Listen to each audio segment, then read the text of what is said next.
Bonjour, bonjour à toutes et à tous et bienvenue sur ce webinaire Quintessence, marque de Plural Group. Vous êtes nombreux à nous rejoindre aujourd'hui et aujourd'hui on va parler finance avec notre expert Thomas Collat qui est team leader Quintessence en Bourgogne-Franche-Comté et qui va nous expliquer comment créer des revenus complémentaires. Ça, c'est une grande question sans pour autant payer des impôts supplémentaires. Et vous avez été nombreux à nous demander de traiter cette thématique. Alors, je voulais juste m'assurer que tout le monde nous entend bien. Bonjour, bonjour Joanne, bonjour Gaëlle. On vous laisse vous connecter doucement mais sûrement. Alors, juste un petit rappel, les règles de bienséance sur ces webinars. Vous avez à droite de votre écran un onglet « Questions ».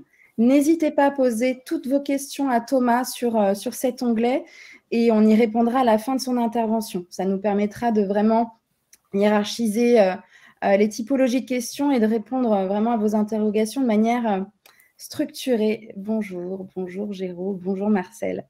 Mais écoute Thomas, je vais te laisser la parole et nous donner tous tes conseils sur cette thématique. Merci Mélanie. Eh ben, tout d'abord, bonjour à tous. Donc, on est là pour à peu près 1 heure ensemble. On prendra le temps de répondre à toutes les questions à la fin.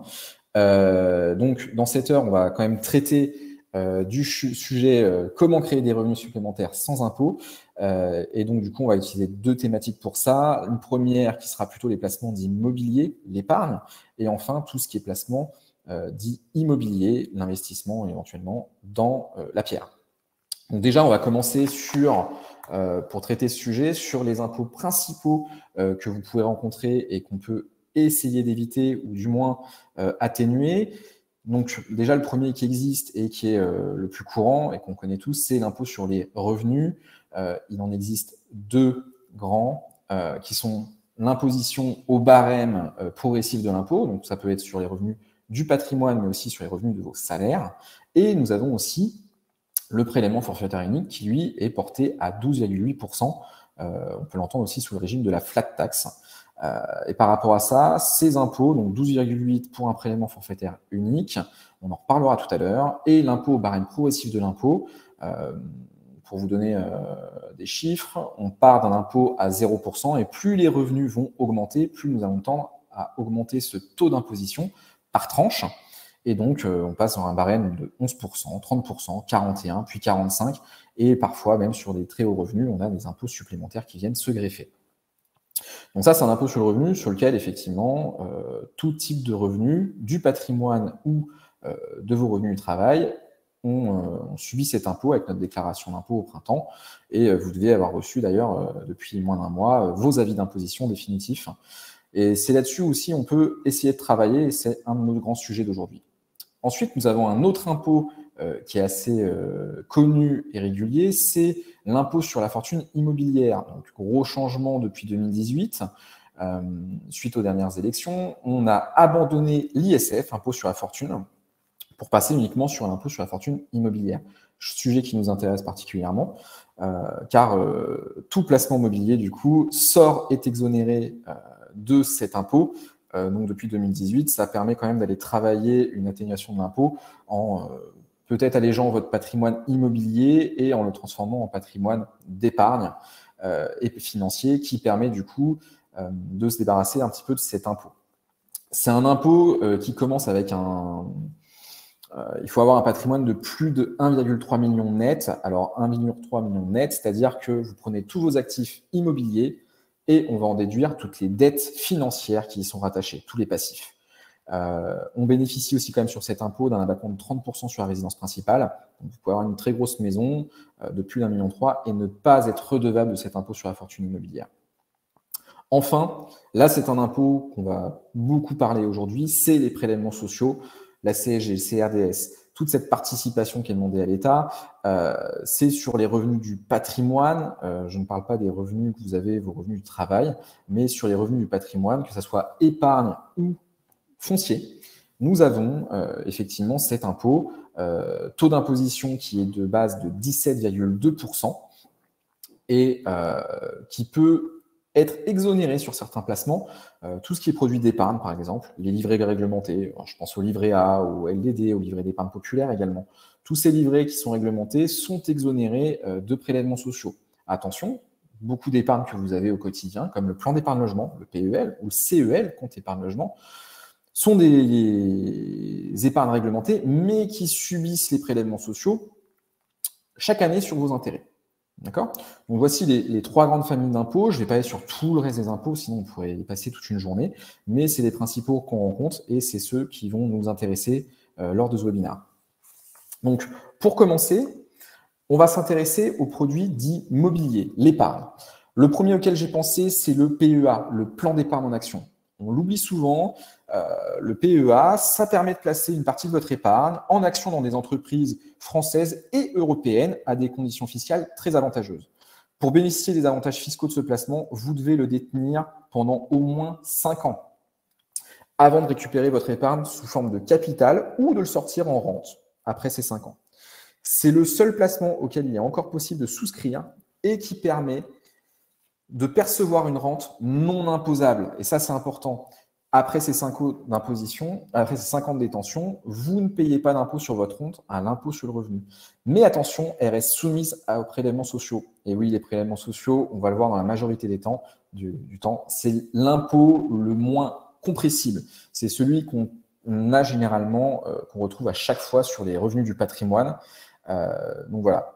Le PEA, il a un plafond de versement de 150 000 €. C'est une des petites contraintes. On est limité. Et tout avantage a des inconvénients, évidemment. Donc, ce plafond de 150 000 € a été relevé il y a quelques années déjà. C'est lié au versement que vous effectuez dessus. On le verra sur un PEA, quand vous sortez votre argent, après 5 ans, il ne se clôture pas. Par contre, les 150 000 € correspondent au cumul des versements faits sur la durée. Je donne un exemple. Vous versez 100 000 € aujourd'hui, vous en retirez 50 000 qui sont calculés par la banque, évidemment, au prorata des intérêts que vous mettez. Vous retirez 50 000 € de capital. Vous souhaitez reverser dessus. Vous avez déjà versé 100 000 €, même s'il y a eu des retraits. Vous ne pourrez verser dessus que 50 000 € supplémentaires, même si vous avez subi des moins-values ou autres. Donc, ce PEA, comment il est composé? C'est une enveloppe fiscale qui est composée de 2 éléments. Un compte espèce, c'est un compte courant en quelque sorte, où on va pouvoir verser de l'argent dessus, et un compte titre dédié au PEA. C'est un ensemble.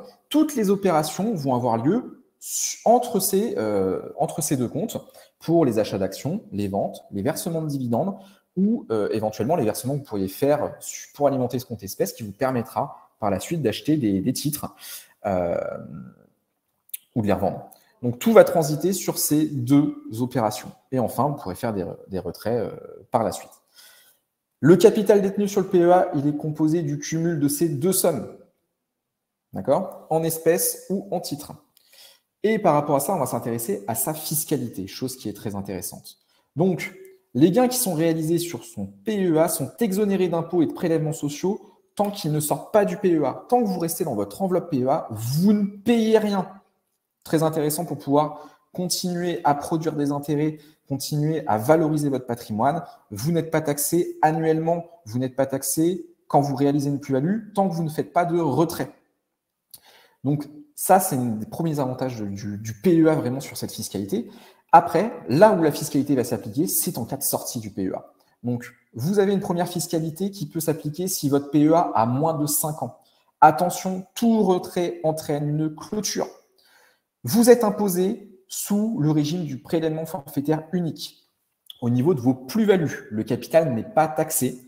Vous êtes prélevé uniquement sur vos plus-values. J'ai versé 10 000 € sur mon PEA. Aujourd'hui, il en vaut 12 000. Il a moins de 5 ans. Je souhaite retirer de l'argent. Je suis obligé de le clôturer pour retirer cet argent. Je ne serai taxé que sur ma plus-value de 2 000 €. Donc, 12,8% en prélèvement forfaitaire unique. Ou vous pouvez, par option, choisir d'être imposé au barème progressif de l'impôt si vous avez un revenu imposable plus favorable. Je pense à une tranche d'imposition à 11% par exemple. À cette fiscalité, on va ajouter également les prélèvements sociaux de 12,2%. Donc, si on choisit le prélèvement forfaitaire unique 12,8 plus 17,2, ça fait 30% de vos plus-values. une plus-value de 2 000 €, vous payez 600 € d'impôt. C'est la fiscalité qui est comme ça sur ces plus-values-là, qu'on rencontre plus généralement. Mais là où ça va être intéressant, c'est après 5 ans de détention. Votre PEA ayant plus de 5 ans, les retraits que vous allez faire, les plus-values de vos retraits, de ce PEA, vont permettre d'avoir une exonération sur ces gains. Ils seront uniquement soumis aux prélèvements sociaux à 17,2%. Donc, on a quand même un impôt entre 30 et 17,2. Il y a tout intérêt à conserver son PEA au moins 5 ans en cas de plus-value.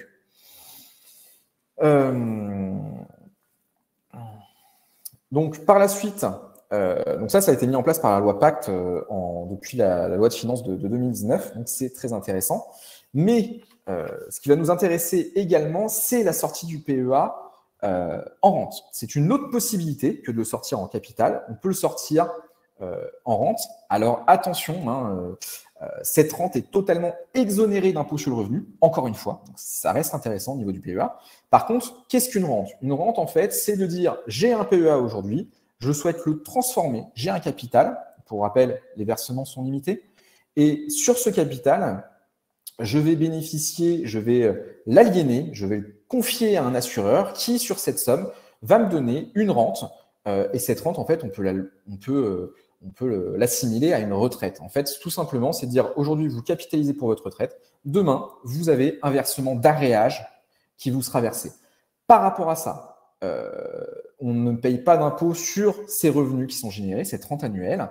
En revanche, lors de la transformation du capital, ce capital sort du PEA, donc il a plus de 5 ans, il est exonéré. Par contre, j'ai effectué des plus-values.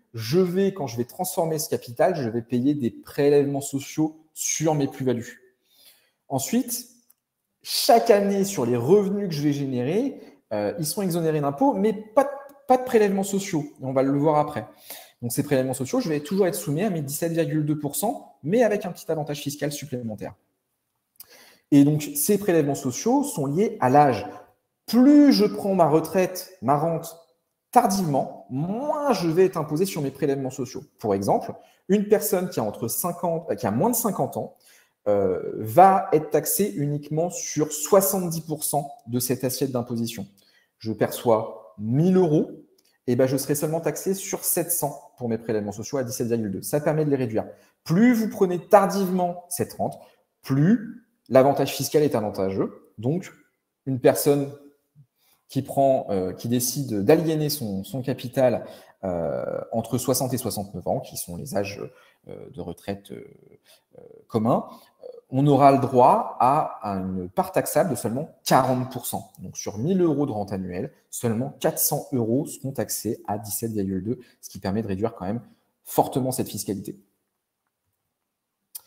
Des PEA, il en existe plusieurs. Vous avez aussi le PEA-PME. Alors celui-là, il est voué à financer toutes les entreprises, encore une fois, françaises ou européennes, comme dans le nom, qui sont des petites et moyennes entreprises ou des entreprises de taille intermédiaire. On est sur des entreprises plus à risque généralement. On ne va pas aller chercher les entreprises du CAC 40, elles ne sont pas dedans, mais on va être sur des PEA qui vont permettre de financer l'économie plus locale, plus proche des entreprises. C'est un but des gouvernements par rapport à ça. Attention, et ça c'est un avantage, son plafond de ce PEA est de 225 000 €. On vous incite plus à aller risquer votre patrimoine sur ces entreprises-là. C'est très intéressant, on peut avoir un plafond plus important. Les deux PEA, le PEA classique et le PEA PME, se cumulent. C'est une possibilité. Vous pouvez en avoir deux. Par contre, le cumul des versements sur ces deux comptes sont de 225 000 €, ce qui est le plafond du PEA classique. On a aussi le PEA assurance. Celui-ci, j'en parle pas trop non plus parce que c'est un PEA qui disparaît, il est de moins en moins proposé, de moins en moins disponible. On est sur un PEA qui est géré par une compagnie d'assurance. Il est soumis aux mêmes conditions d'exonération que le PEA classique, mais les possibilités d'investissement sont très réduites. Ce n'est pas fait pour un boursicoteur. Vous avez accès uniquement à un certain nombre de fonds. C'est très, très, très limité. On le rencontre très peu et il vous sera très peu proposé. Et enfin, le PEA jeune, petite nouveauté de 2019.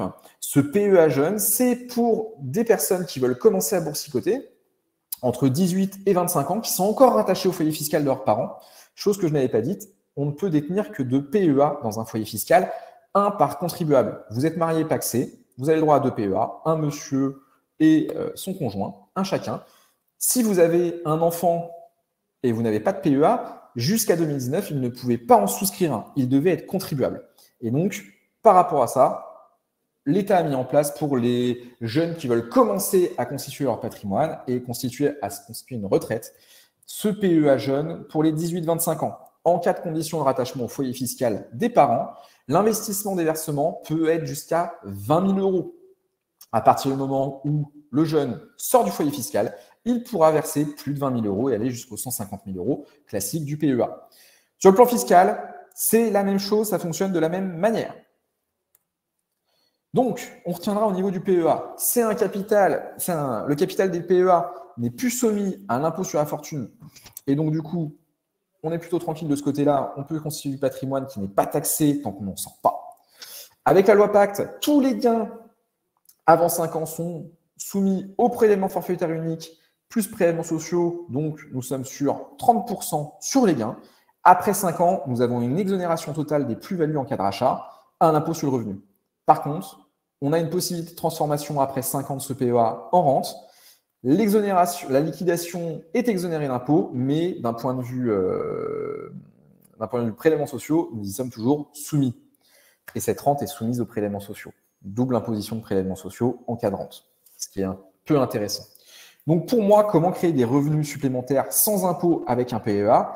Alors vous l'avez compris, on ne sera pas totalement sans impôt. Les prélèvements sociaux, on y passe tous, quel que soit votre niveau de revenu, vous les payez. Par contre, si vous décidez de mettre une rente en place, le capital est bloqué, c'est un des inconvénients, vous ne l'avez plus à disposition. Vous percevez une rente exonérée, mais vous aurez des prélèvements sociaux qui seront réduits en fonction de l'âge de la mise en place de cette rente. Vous avez des possibilités quand même de garantie par les assureurs. En cas de décès précoce, vous pouvez décider de garantir un conjoint, un enfant, pour lui reverser une reversion qui soit totale ou partielle. Vous pouvez aussi garantir un certain montant de capital sur les 20 premières années de ces aréages pour éviter de perdre l'intégralité du capital. Par contre, cela a un coût, ça réduit nettement cette rente qui vous est versée. Le PEA, il peut être conservé aussi en l'état. Vous n'êtes pas obligé de le passer en rente. Il peut se transmettre. Alors, à la transmission, le PEA se clôture et les parts ou les liquidités sont transmises. Mais ce PEA peut être conservé en l'état et vous pouvez effectuer des rachats dessus réguliers. Pour les personnes qui aiment boursicoter, rien ne vous l'interdit de continuer. Par contre, d'un point de vue qui peut être intéressant, si vous détenez des parts de société dans ce PEA, c'est les dividendes, les revenus annuels que vous pouvez avoir. Vous ne les replacez pas, vous les conservez en liquidité et vous pouvez les retirer. Vous ne paierez pas d'impôt sur le revenu. Par contre, toujours cette histoire de prélèvements sociaux qui existera. Le PEA, c'est un très bon produit retraite, peu utilisé car ce n'est pas pour tout le monde. C'est vraiment pour les personnes qui se prêtent au marché financier et qui s'y intéressent. On est limité en termes de montant, mais ça reste quand même quelque chose d'intéressant. Attention, on est souvent sur des placements dits à risque avec une forte volatilité, des changements de cours qui peuvent être réguliers, journaliers, quotidiens, mais on est limité aussi géographiquement sur notre investissement. Je rappelle, c'est la France et l'Europe. C'est les inconvénients qu'on a sur le PEA, ce n'est pas pour tout le monde. Moi, par rapport à ça, j'ai un produit qui j'affectionne depuis de nombreuses années, produit que j'ai ouvert avec ma toute première paye d'ailleurs, l'assurance vie. C'est le produit dit d'épargne préféré des Français. Aujourd'hui, on a un encours de plus de 1,8 non, je dis même des bêtises, de 1800 milliards d'euros d'encours en France. C'est le produit d'épargne qui va être le préféré, c'est pour tout le monde. L'assurance vie, c'est un contrat d'épargne qui est signé avec un assureur, entre l'assureur et l'assuré. Et le but, c'est de disposer d'un capital et de se constituer un contrat d'épargne dans le temps. On peut effectuer des versements initiaux en une fois, on peut faire des versements ponctuels, on peut programmer des versements tous les mois ou régulièrement et les intérêts vont être capitalisés sur ce contrat. Arrivé au terme du contrat, même si généralement ils n'ont pas de date, on reverse le capital à l'assuré. Généralement, le dénouement, c'est par le décès, à moins que vous fassiez un rachat total. On a des possibilités de sortir en rente de ce capital également. On le verra après. Si l'assuré décède avant le terme du contrat, ce qui est toujours le cas, ce sont des contrats généralement dits viagers, et ben, le capital va être versé à des bénéficiaires qui vont être désignés. On sera hors actif successoral. On va être sur une fiscalité qui va lui être propre. C'est l'un des meilleurs outils de transmission. C'est un outil simple. En cas de décès, les bénéficiaires désignés vont percevoir ce capital qui a été constitué, capital et intérêt, et dans la majorité des cas, sans droit de succession. Je m'explique. Vous désignez un bénéficiaire, entre époux, c'est la loi qui s'applique, on est exonéré totalement. Par contre, vous voulez transmettre de l'argent à un enfant, à un neveu ou à un tiers. Si vous versez du capital avant vos 70 ans, la valeur de ce capital au moment de votre décès, par bénéficiaire, permettra d'avoir un abattement de 152 500 €. Et comme on est sur un calcul qui est hors actif successoral, qui ne passe pas chez le notaire, on a un barème également pour les sommes qui vont dépasser ces 152 500 € qui permettent d'augmenter les assiettes fiscales de transmission et de les amoindrir. Vous avez un barème dit progressif, comme pour une succession classique. Mais déjà, 152 500 € non soumis aux frais de succession, ça permet d'économiser beaucoup sur les successions, mais c'est surtout que c'est par bénéficiaire. Vous mettez 3 bénéficiaires, et chacun de ces bénéficiaires vont avoir jusqu'à 152 500 € de transmission. Alors, si vous avez plusieurs contrats, c'est par bénéficiaire, donc ce n'est pas multiplié par le nombre de contrats. Attention, on pourrait y croire. De plus, c'est un contrat qui ne se termine pas à 70 ans. Au-delà de 70 ans, vous pouvez continuer à verser dessus. On peut bénéficier par assuré, la personne qui va décéder va pouvoir être exonérée sur sa succession de 30 500 € de capital versé. On ne compte pas les intérêts. Tous les capitaux que vous versez après vos 70 ans, les intérêts qui vont être produits sont entièrement exonérés de succession. C'est un avantage qui est flagrant et très important pour la transmission. Bien évidemment, on vous invitera à la fin si vous avez des questions à les poser, mais c'est des choses qui s'étudient au cas par cas. Je vous invite à vous rapprocher d'un consultant en gestion de patrimoine par rapport à ça pour vous aider, vous orienter et effectuer des calculs qui vous seront propres par rapport à votre patrimoine et vos projets de transmission. Enfin, c'est un outil de complément de revenus. Et oui, on pourra le voir un peu plus en détail, j'ai fait quelques calculs. Il est possible de disposer de ces capitaux sous forme de capital à tout moment et sous forme de rente. Donc, quand je dis à tout moment, pourquoi? L'assurance vie a une maturité fiscale à 8 ans, ce qui permet de disposer de revenus complémentaires non fiscalisés. Ce que nous allons développer par la suite. Mais c'est surtout que cet argent est disponible. Vous pouvez placer pendant 1 an, 2 ans et retirer l'argent. Il y a un intérêt, c'est que c'est quand même aujourd'hui l'une des offres qui est proposée, qui est la plus diversifiée.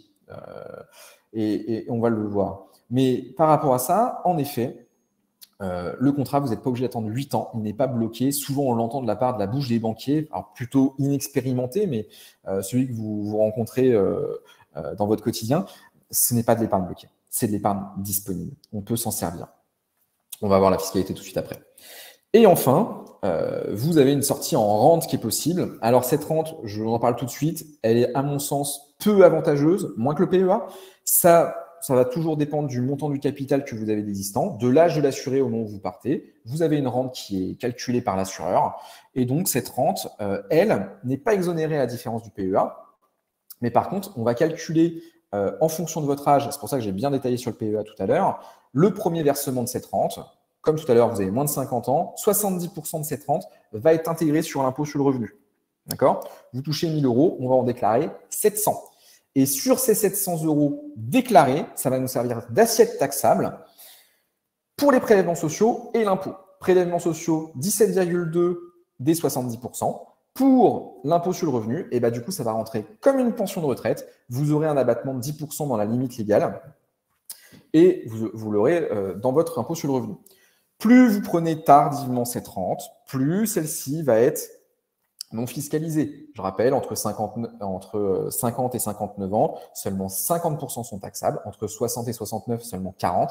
Et si vous attendez d'avoir plus de 69 ans, la base taxable sera seulement de 30%. Mais encore une fois, sur ces 30%, impôt sur le revenu avec abattement pour les pensions et prélèvements sociaux à 17,2. Donc, c'est pour moi pas la meilleure solution pour avoir une rente défiscalisée. Mais l'avantage qu'on va avoir quand même sur ce produit au niveau de l'assurance vie, c'est que c'est un outil où on valorise l'ensemble de notre patrimoine. C'est pour tout le monde, les retraités, les actifs, même les mineurs. C'est accessible avec des montants. Alors, chez nous, on propose ça généralement aux clients à partir de 500 €, un capital qui est très faible. On peut verser dessus, mais il n'y a pas d'obligation de versement. En tout cas, dans la majorité des contrats. Certains peuvent l'obliger dans leurs conditions générales.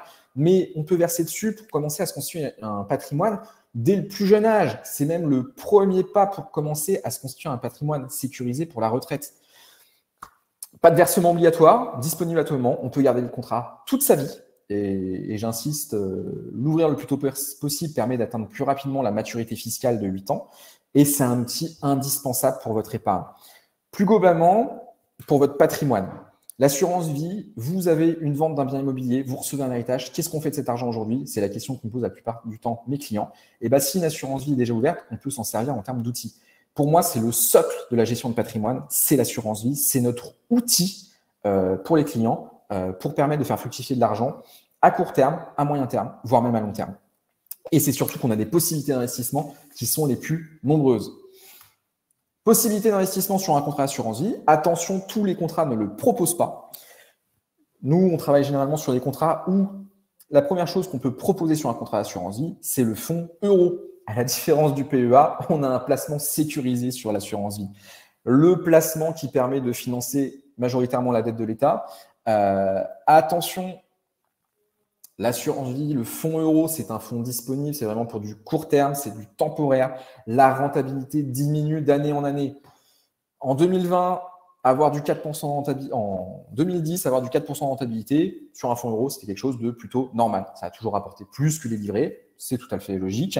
Mais on atténue cette rentabilité depuis de nombreuses années. Les assureurs ont du mal à verser même une rentabilité dessus. Certains sont obligés de travailler sur leurs fonds propres. Donc aujourd'hui, le taux moyen de distribution 2020 était de 1,08 au niveau national. Ça s'atténue, on va passer en dessous les 1 cette année. Certains contrats arrivent encore à maintenir une rentabilité, mais sous obligation de diversification. Le cœur de l'assurance vie, c'est cette diversification. Pas forcément imposée, mais adaptée à chacun. Donc, vous pouvez avoir du fonds euro qui est la partie très sécurisée. En gros, c'est le livret de l'assurance vie, disponible, rentabilité très faible, quasiment inexistante bientôt. D'ici 2 ans, si ça rapporte encore quelques centimes, ça sera déjà bien. Mais ça ne perd pas d'argent. Et là où on peut diversifier sur un contrat d'assurance vie et où il y a un choix, une multitude de supports importants, c'est ce qu'on appelle les unités de compte. Les unités de compte sont diversifiées. Vous pouvez en avoir qui sont orientées sur du monétaire, orientées sur des devises, orientées sur des actions, sur des marchés émergents, sur des marchés internationaux, sur des marchés Europe, ou encore aller sur des diversifications d'obligataires. Tout est possible. Aujourd'hui, il faut se faire accompagner pour choisir la diversification de ces produits. Pourquoi? On part sur des unités de compte qui sont des fonds en gestion, mais on peut aussi avoir ce qu'on appelle des mandats sous gestion. Des sociétés de gestion vont gérer les arbitrages pour vous. Mois par mois, des analyses sont faites. On va regarder les marchés qui vont avoir, les tendances qui vont être intéressantes. Et ces fonds, ces mandats sous gestion vont pouvoir gérer l'exposition au risque, vont pouvoir gérer les marchés où on souhaite investir en fonction des tendances, en fonction des marchés, en fonction des risques. Je vous donne un exemple. Aujourd'hui, vous preniez une unité de compte orientée uniquement en actions. Et pendant la crise du Covid, en mars 2020, vous subissiez une perte de 40 à 60%, comme les marchés financiers. Un mandat sous gestion, l'avantage du géant, c'est que lui n'a pas d'obligation forcément de diversification en actions. Il peut se protéger, il peut sécuriser, il peut aller chercher d'autres investissements par rapport à ce qu'il a été prévu au niveau des contrats. Mais il a le choix d'investir dans de nombreuses unités de compte. Ce qui fait que du coup, majoritairement, nationalement, moi j'en ai suivi plusieurs, des mandats sous gestion qui perdaient pendant cette crise du Covid que quelques pourcents, entre 2, 7, 10% maximum pour les plus exposés. C'est une manière aussi de se dire, on peut déléguer notre gestion et ça, on peut le faire même pour des petits budgets. Dans l'investissement dans le long terme, c'est très intéressant. Autre chose que j'affectionne particulièrement au sein de l'assurance vie, attention encore une fois, tous les contrats ne peuvent pas le faire, c'est les investissements dits en unité de compte immobilière. Et là, c'est une vraie force. Parce qu'aujourd'hui, qu'est-ce qu'on a sur des unités de compte immobilières au sein de l'assurance vie? On a des frais qui vont être réduits. On a une sécurité au niveau des revenus. Vous investissez dans ce qu'on appelle plutôt de la pierre papier. Les OPCI, les SCI-SCP, donc société civile de placement, société civile immobilière, et vous avez aussi des parts de SCPI. C'est un peu les mêmes grandes familles, hein, ça fonctionne un peu de la même manière. Juridiquement, elles ont chacune leur spécialité. Les OPCI sont diversifiés, on est plutôt sur des fonds avec des actions foncières cotées. La SCPI, c'est vraiment de la pierre papier dans une société, vous avez des parts d'investissement bien spécifiques. Et vous avez la famille des SCI qui permet d'avoir des choses un peu plus, des actifs immobiliers, mais un peu plus diversifiés. On peut avoir, moi j'en pense à une particulièrement que j'affectionne, qui est placée dans du viager. C'est très spécifique, mais c'est très intéressant aussi. On peut vraiment diversifier son patrimoine immobilier. L'avantage qu'on a dessus, c'est la famille de ces placements immobiliers, c'est qu'en fait, vous avez une fraction du capital qui, lui, est placée dans différents biens immeubles. Et donc, du coup, on diversifie. On a un locataire qui ne paye pas, ça n'impactera pas la rentabilité du fonds. Par contre, l'avantage que vous avez, c'est que vous êtes multipropriétaire d'un nombre indéterminé de biens, qui peuvent être suivis en plus en ligne, hein, elles sont très transparentes là-dessus. Et ça permet vraiment de sécuriser. L'autre avantage qu'on va avoir, c'est que vu qu'on est au sein de l'assurance vie, et ben, tous les revenus fonciers qu'on va générer de ces revenus, et ben, vous ne paierez pas d'impôts, vous n'êtes pas imposé au niveau des revenus fonciers. Très intéressant. Je ne vais pas parler plus que ça de l'impôt sur les revenus fonciers, mais quand vous faites du bénéfice foncier, vous avez un impôt sur le revenu, barème progressif de l'impôt, et des prélèvements sociaux encore une fois. Quand vous êtes dans votre assurance vie, vous pouvez créer des loyers qui ne vont pas être soumis à l'impôt tant que vous n'en sortez pas. On verra l'imposition tout de suite de nos différents fonds. Alors, comment c'est fait pour être imposé cette assurance vie? On se rapproche un petit peu du PEA, mais pas tout à fait. La fiscalité des produits de l'assurance vie. Tant que vous ne sortez pas, vous n'êtes pas imposé. C'est en cas de rachat que vous faites sur votre contrat, rachat total ou rachat partiel. Seule la part des produits que vous aurez fait sera imposée.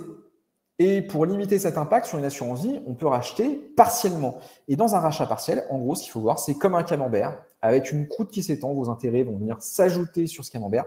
Et ben, quand vous coupez un morceau, vous avez sur votre achat une part de capital, ce qu'on appelle la partie non imposable, et une part d'intérêt imposable qui est proportionnelle aux intérêts qui ont été générés. Et ce qui va permettre d'atténuer cette fiscalité. Fiscalité qui, sur ces rachats, est spécifique. Elle a été modifiée, elle dépend du moment où vous avez fait les versements sur votre contrat. Ce qui est le plus favorable, c'est que depuis septembre 2017, pour faire simple, sur tous les contrats, si vous avez un contrat qui a moins de 8 ans, l'imposition, flat tax, 30%, le prélèvement forfaitaire unique de 12,8% et les prélèvements sociaux de 17,2%. Donc oui, on retrouve à peu près la même impôt que sur le PEA, mais que sur la majorité des placements qu'on a. Encore une fois, ce n'est pas grave si vous faites un rachat avant 8 ans, l'argent est disponible. Vous avez mis 10 000 euros, vous avez généré 2 000 euros de plus-value, vous en rachetez la moitié, 6 000 euros pour vous, il y a 5 000 euros de capital, 1 000 euros d'intérêt. Ces 1 000 euros d'intérêt seront soumis à flat tax, 30%, ça fait 300 euros. Oui, vous êtes imposé dessus, mais on limite quand même l'imposition. Là où ça va être intéressant, c'est au-delà des 8 ans. Au-delà des 8 ans, l'imposition pour les encours des contrats de moins de 150 000 euros suite à des versements après le 27 septembre, ce qu'on rencontre majoritairement aujourd'hui, mais c'est aussi le cas pour les contrats d'avant ce 27 septembre 2017. Et bien grossièrement, c'est simple. Vous êtes une personne célibataire, ni pacsée, ni mariée. Vous rachetez votre contrat. Sur votre part de rachat de contrat, vous êtes exonéré d'impôts dans la limite de 4 600 euros d'intérêts rachetés qui font part de votre achat. Et ce n'est pas les intérêts qui sont produits sur le contrat. Si vous êtes marié, si vous êtes pacsé, sur l'ensemble de l'année, pour les deux contribuables, vous avez jusqu'à 9 200 euros d'abattement. Il est doublé. Donc, un intérêt qui est assez important puisque provoquer des rachats ou dans cette part de rachat, vous avez 9 200 euros d'intérêt, il faut avoir quand même un contrat qui a une certaine antériorité, vous fait de sacrées plus-values. Par contre, vous serez quand même redevable des prélèvements sociaux sur l'intégralité sans abattement, l'intégralité des intérêts, des plus-values. et non pas du capital. Encore une fois, le capital, on n'est jamais taxé dessus. Il y a un certain intérêt. Au-delà de ces 9 200 €, si vous faites un gros rachat, que vous avez un contrat qui est fortement en plus-value, et ben on va regarder un petit peu. Vous avez une imposition qui va être de 17,2%, toujours prélèvements sociaux. Et enfin, vous aurez une taxation qui sera de 24,7, c'est-à-dire qu'on va ajouter 7,5 de prélèvements forfaitaires à l'impôt. Ce n'est pas dramatique en soi, mais c'est comme ça. Si vous avez un contrat où les primes rattachées, vous avez fait plus de 150 000 € de versement sur votre contrat, la taxe est un peu plus élevée, vous n'avez pas les 7,5, vous êtes à la flat tax, mais seulement pour la partie qui va excéder ces primes de plus de 150 000 €. Donc bon, effectivement, l'imposition, elle se travaille, elle se pilote en fonction de votre situation. Pour aller un peu plus loin dans le détail, je vous ai fait un exemple chiffré. J'ai un capital versé de 100 000 € aujourd'hui, mon contrat a plus de 8 ans. La valorisation du contrat aujourd'hui est de 30 000 €. On va dire que sur 8 ans, ça fait à peu près 3% de rentabilité. C'est une rentabilité plutôt basse, mais moyenne pour quelqu'un de prudent. Et ben, je décide de racheter, lors de cette 8e et dernière année, je décide de racheter les intérêts que j'ai à peu près produits. 4 500 € brut. Je prends mon capital et mes intérêts. Je coupe dans mes 130 000, 4 500 €. Et ben, cette part, du coup, sur les 4 500, j'ai 3 461 € qui sont une part proportionnelle de mon capital. Et j'ai des intérêts qui ont été produits proportionnellement qui sont de 1 039 €. Rappelez-vous du schéma qu'on a vu tout à l'heure. Sur ces 1 039 €, c'est notre assiette taxable. Et ben, les prélèvements sociaux vont être de 17,2. De 1 039 €, je vais avoir 179 € de prélèvements sociaux à payer. Ça représente 4% du rachat. Dans ce cas-là, c'est peu, c'est presque infime. Et au niveau de l'impôt sur le revenu, je suis une personne seule, même si j'avais été en couple, mes intérêts, 1 039, pas les 4 500, sont inférieurs à 4 600 € sur l'année. Donc, pour une personne seule, je paye 0 € d'impôt. J'aurais été en couple, c'était la même chose. J'aurais juste pu racheter encore plus. Donc, mon rachat net et mon rachat brut, 4 500, moins ces 179 de prélèvements sociaux, il me reste plus de 4 320 € dans la poche. Ça permet quand même d'avoir des revenus en rachetant sur ce capital qui sont nettement peu fiscalisés. Donc, à retenir au niveau de l'assurance vie, au-delà d'être mon placement, mon produit financier préféré, vous êtes sur un avantage fiscal important en cas de succession, quel que soit votre âge, même passé 70 ans, vous avez des parents qui ont de l'argent de côté. Comment l'exonérer? Verser sur une assurance vie pas existante. Faites-en une nouvelle après 70 ans. C'est important d'isoler ces versements après 70 ans. En cas de conseil, vous pourrez poser des questions ou revenir vers nous plus tard. Faites appel à un CGP, mais ça permet d'exonérer tous les revenus que vous allez créer sur ce placement-là. Et surtout, vous ne passez pas chez le notaire avec. Ça permet de désigner des bénéficiaires. Donc, pour la transmission, même après 70 ans, c'est encore possible. Il est possible de transformer son assurance vie en rente à titre onéreux. On l'a vu tout à l'heure. En fonction de l'âge que vous avez une part seulement, une assiette taxable proportionnelle à votre âge et vous payez de l'impôt sur le revenu et des prélèvements sociaux, ce qui est pour moi pas forcément ce qui est quelque chose à faire parce que du coup, on perd quand même la disponibilité du contrat. Le but de l'assurance vie, c'est que ça reste un placement disponible à tout moment. Si vous avez besoin d'un gros capital pour acheter une voiture, et ben, même si vous avez les fonds de côté, vous pouvez le prendre. Et de plus, sur l'assurance vie, on a quelque chose qui s'appelle l'avance. Si temporairement, vous avez besoin d'argent, vous pouvez vous faire avancer une part de cet argent par votre assureur. C'est comme un crédit à la consommation in fine. Vous payez un petit taux d'intérêt, souvent moins cher que les banques, et ça vous permet de disposer d'un argent temporairement. Vous remboursez cette avance que vous avez eue parce que vous attendiez une vente et autres. Ça permet de ne pas retirer d'argent sur l'assurance vie. Encore une fois, rapprochez-vous d'un CGP. C'est très intéressant. Ça permet vraiment de garder tous les avantages fiscaux et de ne pas payer d'impôts sur les sorties que vous faites dessus. Enfin, la rente, ça j'ai déjà dit. Enfin, pour créer des revenus supplémentaires, comment on fait? Et bien pour moi, comment on fait sur cet outil, hormis garder cette disponibilité, hormis le fait de pouvoir avoir des avances, et ben on va pouvoir programmer des rachats réguliers une fois qu'on a un capital constitué qui est assez important. Donc, le plus tôt possible, épargner dessus ponctuellement des primes, des ventes de biens, des héritages reçus, des donations. Mais le mieux pour constituer un patrimoine, c'est de le faire au fur et à mesure et de verser régulièrement de l'argent dessus, programmé. Si vous avez besoin de cet argent, elle est toujours disponible. Donc, soit on peut programmer des rachats réguliers, ça se fait très facilement avec l'assureur. Des rachats automatiques vont être mis en place si vous avez un capital certain d'acquis. Évidemment, j'inciterai sur des placements à long terme d'aller opter sur des placements diversifiés, mais aussi de l'immobilier, pierre-papier comme on a vu. Et vous pouvez aussi effectuer des rachats partiels. Vous pouvez de vous-même, selon les plus-values générées, programmer des rachats au fur et à mesure. Cette année, moi, tous les ans, j'ai un capital assez important de constituer. Je veux partir en vacances ou je veux avoir des revenus complémentaires. Et chaque début d'année, je vais aller faire des rachats en calculant avec mon conseiller en gestion de patrimoine pour être exonéré un maximum sur l'impôt sur le revenu et donc limiter bien évidemment aussi cette assiette taxable et limiter aussi les prélèvements sociaux. Donc, outil très facile, disponible, diversifié. Vous pouvez sécuriser via le fonds euro aussi vos placements. Vous n'êtes pas obligé d'être investi uniquement sur des actions. Et l'avantage de l'assurance vie, c'est qu'on peut placer vraiment sur un système très large. Autre solution, on va passer sur l'immobilier. Aujourd'hui, vous pouvez louer une pièce de votre résidence principale, une ou plusieurs pièces, et vous pouvez être exonéré d'impôts. Alors, ce n'est pas la solution qu'on va choisir à chaque fois, mais c'est une solution pour créer des revenus non fiscalisés. Si vous louez une pièce à quelqu'un, ce locataire, c'est sa résidence principale, qu'elle soit temporaire, s'il peut justifier d'un travail saisonnier ou d'un CDD, mais si c'est sa résidence principale qui travaille, ou même s'il est étudiant, à ce moment-là, vous pouvez être exonéré. Alors, seulement dans le cas où vous êtes dans un prix dit raisonnable. Qu'est-ce qu'un prix raisonnable? Pour 2020, par exemple, les baux qui ont été conclus ne doivent pas dépasser 191 € par an et par mètre carré en Ile-de-France, 141 € par mètre carré, 141 € par mètre carré dans les autres endroits, dans les autres régions, par an. Donc, comment ça se calcule? Tout simplement, vous êtes à Paris, vous avez une résidence principale, vous avez une chambre qui ne vous sert à rien et vous décidez de le louer à un étudiant. Vous êtes exonéré d'impôts si et seulement si vous avez un loyer inférieur mensuel de 286 €. Comment ça se calcule? Vous faites 191 € multiplié par le nombre de mètres carrés, 18, divisé, comme c'est de l'annuel, par le nombre de mois, 12. On arrive à 286 € mensuels. Si vous êtes inférieur à 286 € mensuels, vous êtes exonéré totalement d'impôts et de prélèvements sociaux.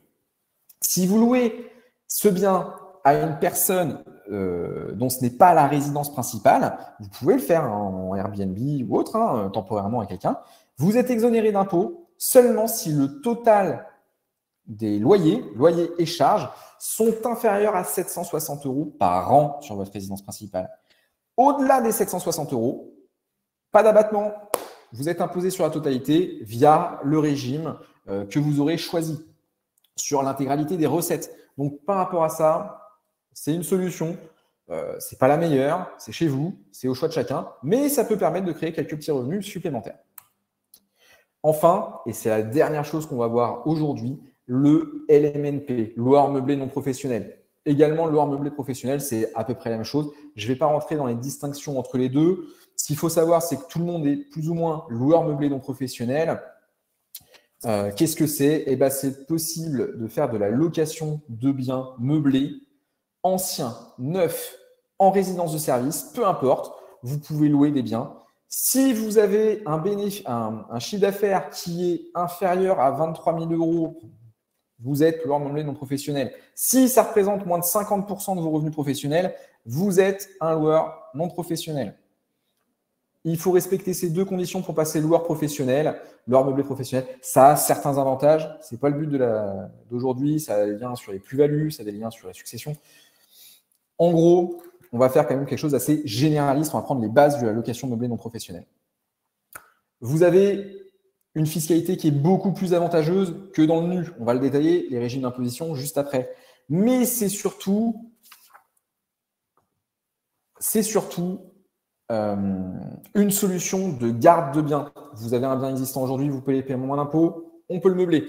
Vous avez des biens défiscalisants, vous arrivez au terme de la défiscalisation, vous voulez les garder, vous pouvez, en atteignant généralement, je prends l'exemple, un bien en Malraux, un bien en monument historique, un bien en location Pinel, Cellier, un bien que vous avez fait du déficit foncier. En fin de défiscalisation, il y a des durées à respecter, à voir avec votre CGP. Mais par rapport à ça, une fois une défiscalisation terminée, vous changez de locataire, vous pouvez changer le formalisme du bail. Vous meublez votre bien, les conditions sont respectées. Et on peut passer sur un bien meublé, ce qui évitera, effectivement, vous n'aurez plus les avantages fiscaux. La défiscalisation étant terminée, mais par contre, vous pouvez éviter que cela ne crée un nouvel impôt sur les revenus fonciers. Et c'est très intéressant. C'est un outil que j'utilise très souvent avec mes clients. Et par rapport à ça, j'incite vraiment, si vous voulez garder un bien, le meublé, c'est super. Les conditions, il y a un formalisme de bail. Le bail nu, le bail meublé sont deux baux différents à faire par un spécialiste. Le logement doit être meublé, on l'a dit, mais il doit répondre à certaines exigences. Il y en a 13 généralement. Vous devez avoir un minimum de meubles. Une literie avec couette ou couverture, des volets dans les chambres ou des rideaux. Il faut un moyen d'occulter la lumière. Vous devez avoir au minimum une plaque de cuisson, quelle qu'elle soit, un four ou un micro-ondes, un réfrigérateur à minima avec un compartiment congélateur ou avoir un congélateur à côté, si ce n'est pas le cas. Il faut de la vaisselle en nombre suffisant pour l'ensemble des occupants. Si vous faites un studio pour une seule personne, une assiette, un bol, un verre, un couteau, une cuillère, une fourchette, ça suffit. Alors, il faut aussi de quoi faire la cuisine. Mais si c'est un espace pour 4 personnes, qui a la literie qui a les chaises pour manger, on met à disposition pour 4 personnes, et ben, il faudra le même nombre de couverts à minima. Il faut des ustensiles donc de cuisine, il faut une table, il faut de quoi s'asseoir, donc des sièges, soit des chaises avec un accès à bureau, soit des chaises en nombre par rapport à la table. Il faut également des étagères de rangement ou un placard. Il faut des luminaires dans chaque pièce. Vous ne pouvez pas ne pas mettre d'ampoule. Et il faut surtout du matériel d'entretien ménager adapté aux caractéristiques du logement. Aspirateur, balai, en fonction de si le carrelage, de la moquette. Voilà, il faut qu'il y ait des ustensiles en face. Et ça, ce sont des obligations légales. Attention, vous pouvez les retrouver sur le site impôts.gouv sans souci. Vous pouvez également louer ce bien, donc je l'avais dit, dans de l'ancien, dans du neuf, mais vous pouvez aussi le faire en résidence de service. Ces résidences de service doivent comporter un minimum de 3 critères de service pour être éligibles. Vous avez l'accueil et la réception, vous avez un service de petit déjeuner, une fourniture de linge ou le ménage des locaux. L'un de ces 3 services doit être proposé pour pouvoir avoir accès à une résidence de service. L'avantage qu'on va avoir sur des résidences de service, on peut acheter des biens neufs ou anciens hors taxe. Hors taxe, vous n'avez pas de TVA dessus. Par contre, là-dessus, la résidence service, c'est un moyen très utilisé, nous maîtrisons particulièrement chez Quintessence, pour sécuriser des revenus. Et on va le voir tout de suite. Ça permet d'avoir des baux longs. Vous n'êtes pas avec un particulier. C'est un gestionnaire qui se porte garant. Donc, vous avez une garantie de percevoir votre loyer tous les mois ou tous les trimestres, suivant comment ils sont décidés. Ça permet aussi de limiter les dégâts. Ça permet d'avoir une gestion et ne pas avoir à vous en occuper. Chacun fait ce qu'il veut, comme il veut gérer ses biens. Mais c'est vrai qu'une résidence de service offre un rendement très attractif par rapport à peu de charges et peu de temps à y consacrer. Et le temps, pour moi, c'est de l'argent. Vous voulez faire de la rente défiscalisée, vous voulez ne pas payer d'impôts, aussi prenez du temps pour ne pas avoir à dépenser de l'énergie et aller gagner de l'argent autrement. Ça permet de sécuriser vraiment les placements et ça permet surtout d'avoir une très bonne gestion. Les régimes d'imposition, il y en existe 2 grands. Le micro-BIC, on appelle bénéfices industriels et commerciaux, et oui, ce ne sont pas des revenus fonciers. Soit vous avez dans la généralité un abattement de 50%, donc ça c'est pour… soit on peut aller jusqu'à un abattement de 71%, donc ça c'est dans le cadre spécifique si on est sur des résidences dites de tourisme, hôtelière, gîte. Donc ça c'est bien spécifique, il faut avoir un accord de la commune, de la mairie pour pouvoir le faire, et l'abattement sur les revenus bruts est de 71%. Elle est plus intéressante, il est plus élargi, mais par rapport à ça, dans la majorité des cas que vous rencontrez, vous avez un bien meublé, vous aurez un abattement de 50%. Sur 5 000 € de revenus que j'ai aujourd'hui, j'ai un abattement de 2 500. 2 500 seront intégrés à mes revenus et donc au barème progressif de l'impôt, tranche d'imposition à 11, 30, ça s'ajoute à vos revenus imposables. Et je paierai des prélèvements sociaux également sur ces 2 500. Donc, ce n'est pas la partie simple pour ne pas payer d'impôt. Par contre, vous avez le régime réel. Qu'est-ce que le régime réel? Eh bien, très intéressant. C'est un régime, lui, qui va nous permettre de payer un minimum d'impôt, voire même très peu. Et je le détaille juste après. On utilise le système de l'amortissement, qui est un système comptable. Mais en tant que particulier, on peut l'utiliser. Attention, les personnes qui font un amendement sans cibouvard, c'est un dispositif fiscal sur le loueur meublé qui est très intéressant. On va économiser 11% de la valeur du bien plus des frais de notaire pendant 9 ans. Ça permet quand même d'acheter un bien avec une certaine bonification. Par contre, on ne peut pas amortir ce bien. On est obligé de faire un régime réel. On pourra changer en fin de défiscalisation. Par contre, on ne pourra jamais faire d'amortissement sur la valeur du bien. Et c'est uniquement destiné aux résidences de services dites neuves ou rénovées. Alors, l'amortissement, comment ça fonctionne? Vous êtes dans un régime réel. Vous avez un résultat d'exploitation. On parle de termes comptables et professionnels.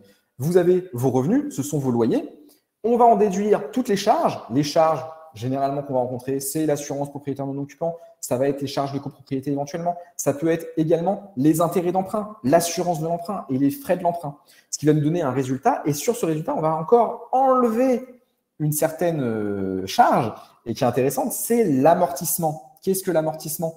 Eh bien, l'amortissement, pour ceux qui n'ont pas de notion comptable, on prend une fraction de votre bien, on le divise sur un certain nombre d'années et on va venir le déduire. On va appeler ça plutôt la vétusté du bien qui va venir se passer en charge. Donc, on fait une distinction sur un bien de sa valeur foncière et de la valeur du bâti. Donc, sur une majorité des cas comptables qu'on rencontre, 15% de la valeur du bien est dit foncière, c'est le sol, c'est la terre, c'est ce qu'on trouve en dessous de la résidence. Et les 85% restants sont dits du bâti. C'est ce qu'on va pouvoir aller amortir. En moyenne, on est sur 25 ans. Voilà, c'est entre 20 et 30 ans, ça dépend des biens, ça dépend de beaucoup de critères. Je laisse ça au comptable. On est sur une moyenne de 25 ans d'amortissement. On peut amortir sur la même durée les frais de notaire. Attention, on amortit les frais de notaire l'année d'acquisition. Si vous transformez un de vos biens qui est déjà existant en meublé, vous ne pourrez pas réamortir vos frais de notaire. On peut amortir les meubles qu'on achète également. Et ça, c'est très intéressant, jusqu'à 7 ans. Donc, ça va venir se rajouter aussi dans les charges.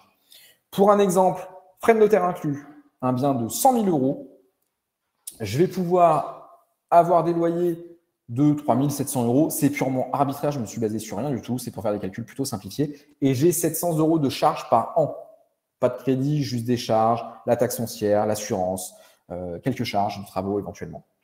Donc, mon bien, comment je peux l'amortir? Eh bien, sur ces 100 000 €, je vais prendre la valeur du bâti, 85%, que je vais diviser par le nombre d'années. Ça me fait 3 400 €. Ces 3 400 €, je vais pouvoir les passer en charge.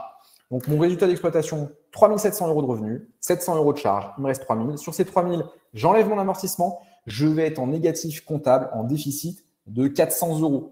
Alors, ça ne va pas me mettre en déficit comptablement sur mon avis d'imposition si je suis en lort meublé non professionnel. C'est une autre histoire pour les lords meublés professionnels. Mais par contre, ça va me permettre d'avoir une réserve que je vais pouvoir utiliser plus tard. J'ai un résultat du coup comptable de 0. J'ai une réserve de 400 € que je vais mettre de côté comptablement. Et du coup, mes bénéfices industriels et commerciaux sont de 0. Je ne paye pas d'impôt sur le revenu. Je ne paye pas de prélèvements sociaux. Attention, si vous avez un bien qui n'est pas en résidence de service, vous pouvez avoir une taxe au niveau de la commune qui s'appelle la CFE. C'est une contribution foncière des professionnels et des entreprises. Ça peut être aléatoire d'une commune à l'autre et ça se rajoute au niveau de vos charges. Mais vous ne payez pas d'impôt. Pas d'impôt sur le revenu, pas de prélèvements sociaux. C'est un système très efficace pour ça, à moins que vous ayez des bénéfices qui soient très importants. Ça vous permet d'avoir un report de 400 €. Et si chaque année, vous avez 400 € de report qui se mettent en place, quand vous aurez terminé votre amortissement de 25 ans, eh ben, on pourra utiliser ce report pour continuer à amortir. Chose très, très, très importante à ce niveau-là. Et l'avantage qu'on peut rencontrer au niveau de ces biens meublés, c'est quand même le fait que vous avez ces écritures comptables. Je vous incite à suivre avec un expert comptable ces démarches-là. Mais on est quand même sur un système qui est encore très favorable pour les investisseurs. Donc, qu'est-ce qu'on retient sur le LMNP? Des exigences importantes de conformité au niveau des meubles, mais c'est plus compliqué que le nu. Les baux sont spécifiques, mais par contre, on a une possibilité de le faire gérer par un exploitant en résidence de service. Donc, on limite le risque. Ce sont des baux commerciaux, ce sont des baux fermes de 9 ans et plus. J'en ai déjà vu jusqu'à 18 ans. Ça permet d'avoir une garantie sur les loyers. Ça permet d'être sûr d'être payé avec les garants qu'on a en face. On peut recourir à un prêt, et ça, on va le voir juste après dans l'exemple. J'en ai encore pour très peu de temps. On peut recourir à un prêt, et ça, c'est un système qui est vraiment important pour se constituer le patrimoine, l'effet de levier du prêt. La plus-value, eh ben, la plus-value, on n'en a pas parlé, mais sur du bien LMNP, eh ben, qu'est-ce qui se passe? Eh ben, tout ce que j'aurais passé en amortissement ne sera pas comptabilisé dans la plus-value comme on peut faire une société. Je m'explique. J'ai un bien que j'ai acheté 100 000 euros, tout frais inclus. Demain, je décide de le revendre 100 000 euros, mais j'ai fait 30 000 euros d'amortissement. Dans le cas d'une entreprise, quand c'est comme ça, elle va avoir bénéficié de ses charges pour payer moins d'impôts, l'amortissement, mais elle va devoir réintégrer cette plus-value en résultat exceptionnel et payer de l'impôt dessus. Un particulier qui a acheté un bien 100 000 euros, son prix de revient, c'est 100 000 euros, frais de notaire inclus. Et ben, même si elle a profité d'une défiscalisation de ses revenus de 30 000 euros via l'amortissement, et ben, quand elle revendra 100 000 euros, il ne sera pas imposé sur ces 30 000 euros. Le prix de revient sera le prix de départ. C'est très intéressant. C'est encore une niche fiscale qui existe, qui peut permettre réellement de se constituer un patrimoine immobilier sans être fortement taxé et sur les revenus, mais aussi sur la plus-value. Donc, comment créer des revenus via ces locations meublées? Et bien, tout simplement, déjà, je peux acheter comptant.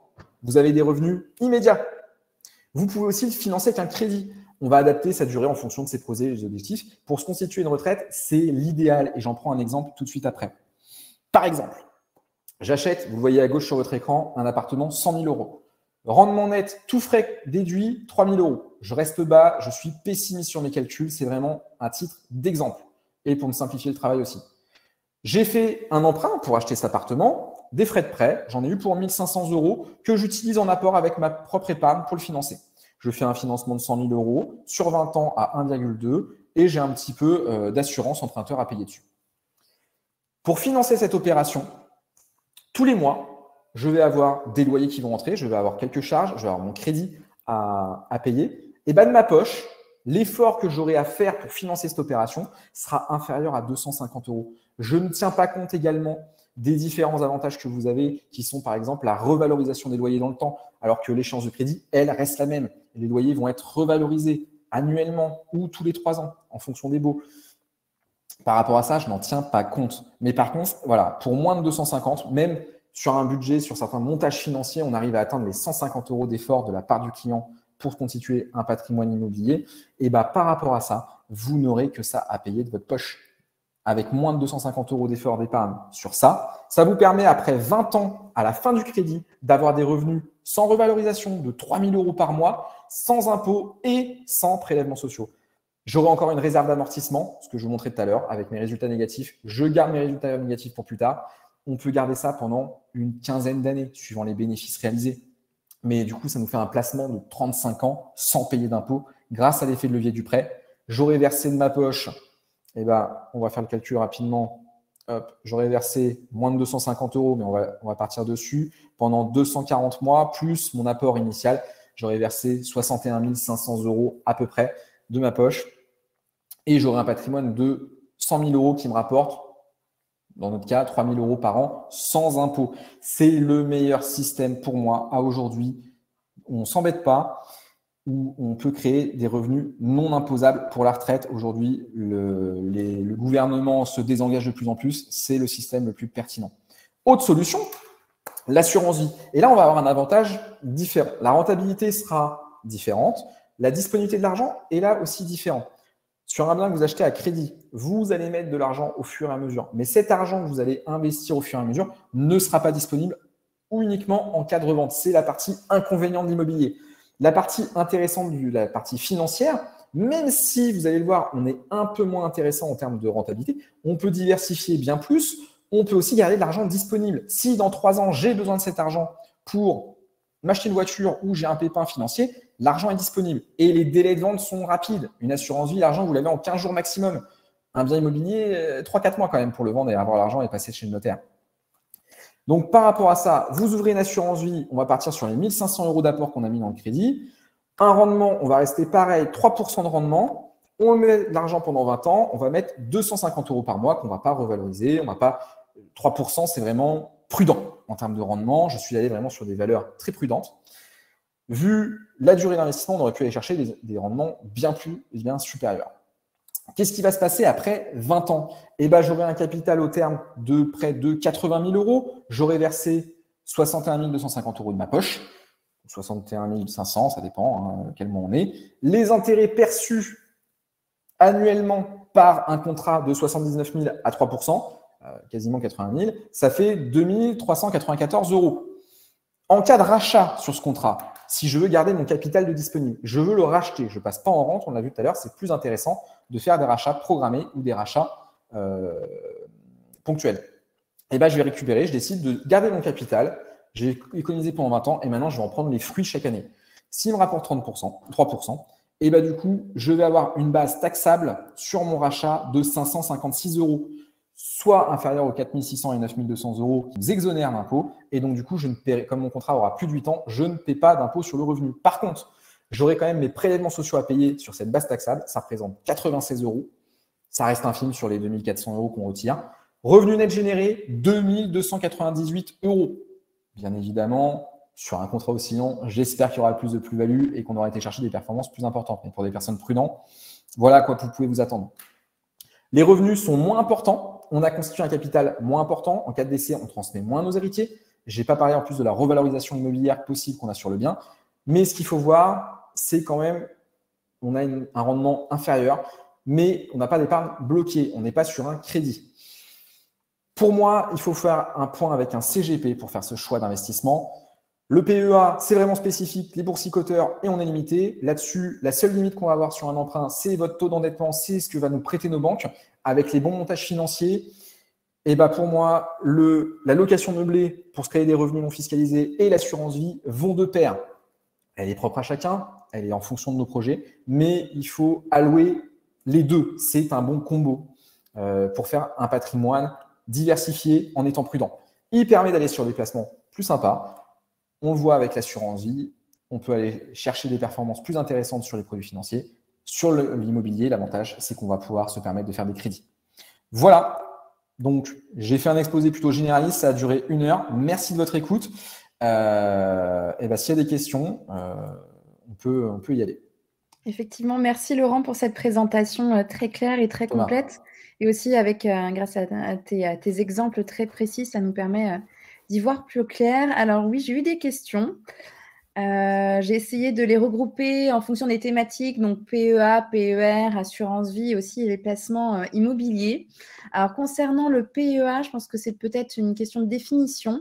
Le PEA PME est-il un PEA que l'on possède en tant que particulier pour investir, pour posséder des parts dans une PME, ou est-ce que c'est un PEA détenu par une PME? Alors, en effet, je n'ai peut-être pas été assez précis sur la question.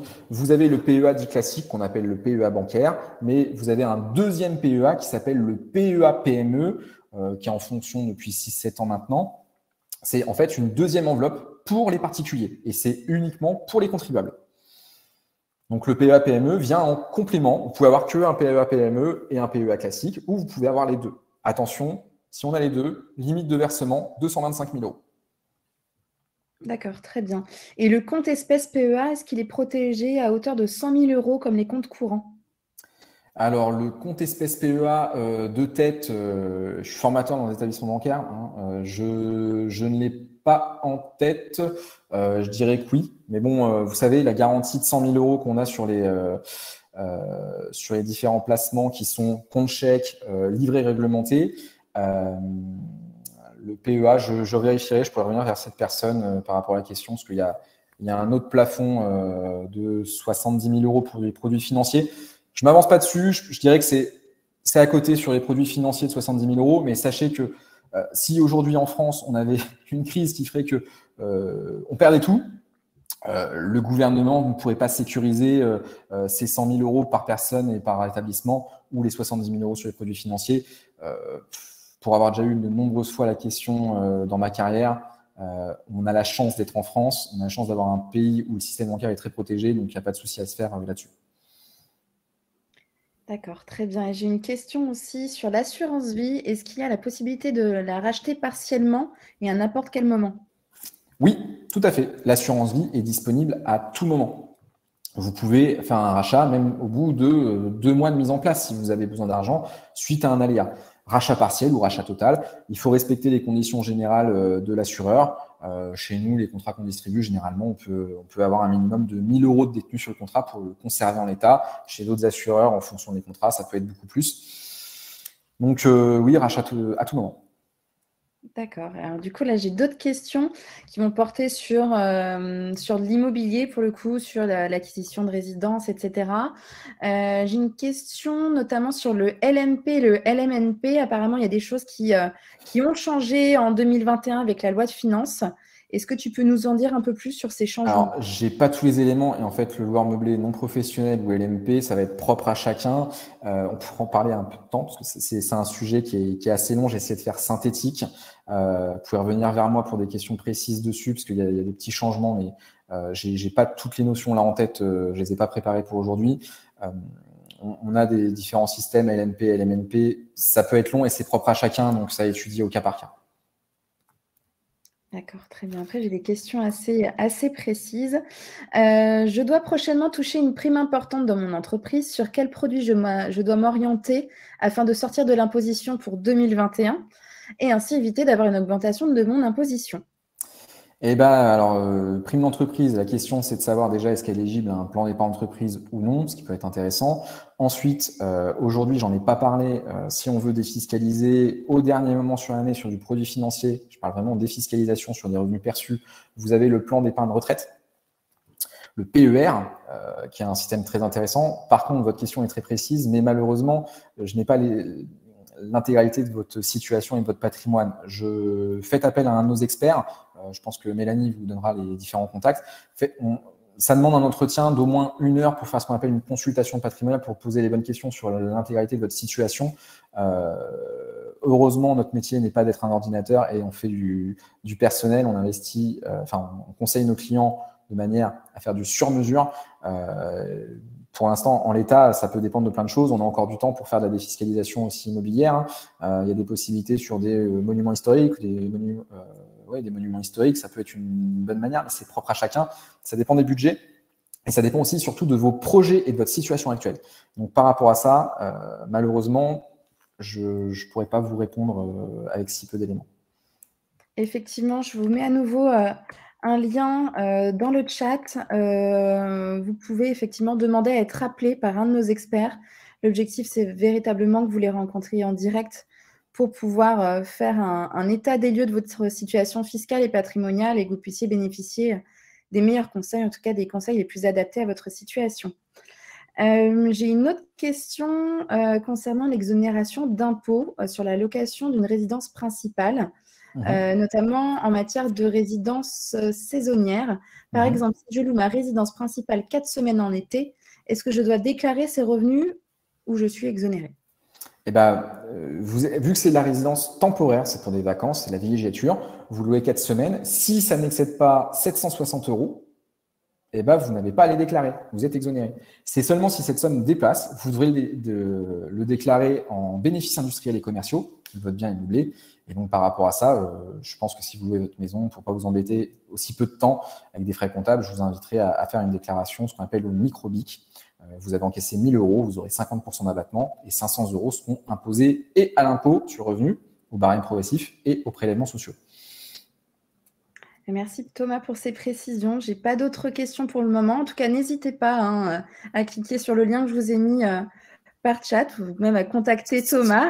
S'il y a si des vous êtes questions, sur son n'hésitez pas secteur. sur LinkedIn ou directement sur ma messagerie ou par téléphone. Alors, je ne vais pas vous répondre dans les médias si plusieurs personnes m'appellent. N'hésitez pas à me contacter s'il y a des questions plus précises ou pour avoir certains retours. J'y répondrai avec grand plaisir.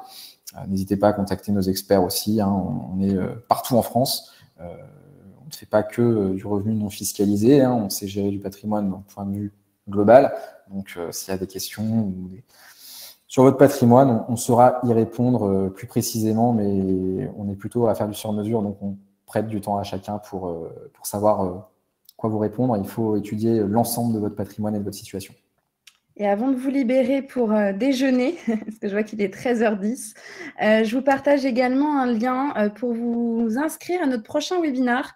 La semaine prochaine, on parlera finance toujours, mais pour le coup, ça sera comment diminuer ses mensualités grâce au regroupement de crédit. Ça sera un webinaire qui sera animé par nos experts de Privilège Courtage. Donc, je vous mets le lien. N'hésitez pas à vous inscrire pour participer au webinaire et poser toutes vos questions en direct ou tout simplement pour pouvoir visionner le replay. Eh bien, merci à tout le monde. Merci à vous pour vos questions et merci surtout à Thomas pour cette présentation très claire. Et nous vous souhaitons une très bonne fin de semaine. Au C'était un revoir. plaisir. Au revoir.